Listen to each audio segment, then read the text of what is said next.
महाराष्ट्र के deputy CM Ajit Pawar अचानक शरद पवार के आधिकारिक आवास सिल्वर ओक पहुंच गए। चाचा के खिलाफ बगावत करने के बाद अजीत पवार शरद पवार के घर पहुंचे थे। दरअसल शरद पवार की पत्नी प्रतिभा पवार की शुक्रवार को दक्षिण मुंबई के ब्रीच कैंडी अस्पताल में सर्जरी की गई। प्रतिभा पवार को हॉस्पिटल से छुट्टी मिलने के बाद उनसे मिलने के लिए उप मुख्यमंत्री अजीत पवार एनसीपी सुप्रीमो शरद पवार के आधिकारिक आवास सिल्वर ओक गए। अपने चाचा के खिलाफ बगावत करने के बाद अजीत पवार पहली बार सिल्वर ओक गए। चाचा शरद पवार से मुलाकात के बाद अजीत पवार ने शनिवार को बड़ा बयान दिया। उन्होंने कहा कि वो अपनी चाची से मिलने गए थे, जहां शरद और सुप्रिया सुले से भी उनकी मुलाकात हुई। हमारे फैमिली में मिलने के लिए मुझे तो जाने का पूरा अधिकार है। हमारी आंटी बीमार थी, हॉस्पिटल में थी, बाद में वो घर पे आई, मिलने के लिए गया। अजीत पवार ने एक बार फिर शरद पवार को अपना प्रेरणा स्रोत बताया है। इस दौरान उन्होंने उनकी तस्वीर इस्तेमाल करने की बात भी स्वीकार की। अजीत ने कहा कि शरद ने उन्हें शिक्षा विभाग से संबंधित मामले को लेकर पत्र सौंपा। उन्होंने कहा, यह हमारी परंपरा है कि हम परिवार को हमेशा महत्व देते हैं। ऐसा मेरे माता पिता ने सिखाया है। मुझे अपने परिवार से मिलने का अधिकार है।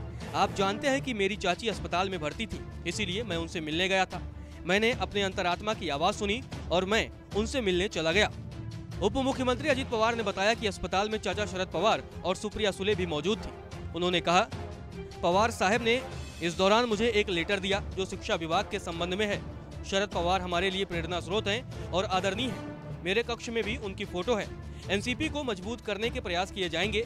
मुझे गठबंधन या फिर कांग्रेस के साथ आने को लेकर कोई जानकारी नहीं है। उन्होंने कहा कि खाली पदों पर नौकरियों के संबंध में समीक्षा होने वाली है।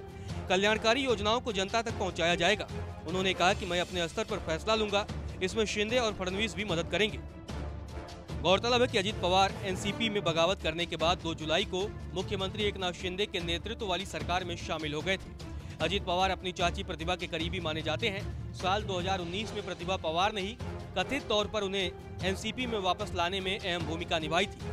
जब अजीत पवार और देवेंद्र फडणवीस ने विधानसभा चुनाव के बाद अल्पकालिक सरकार बनाई थी।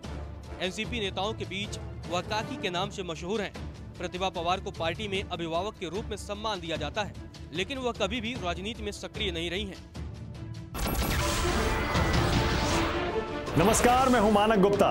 अगर आपको हमारा ये वीडियो पसंद आया हो तो इसे लाइक और शेयर जरूर करें, और हाँ, हमें सब्सक्राइब और फॉलो करना ना भूलें ताकि आप देश और दुनिया की कोई खबर मिस ना करें। तो जुड़े रहिए हमारे साथ और देखते रहिए News 24।